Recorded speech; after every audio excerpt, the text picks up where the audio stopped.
أنك من فتاة قاسية. سنان، لقد ذهب الدكتور نعمان إلى الجبل. ماذا؟ الدكتور نعمان؟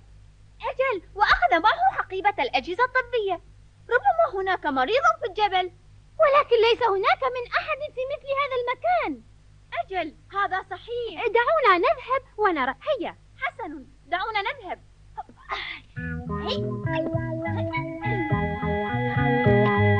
هيا بنا.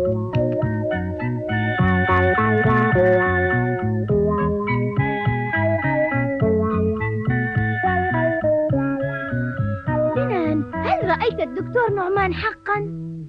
إني متأكد أنه سار من هذا الطريق، ولكني أعجب، من أجل أي شيء ذهب إلى هذا المكان؟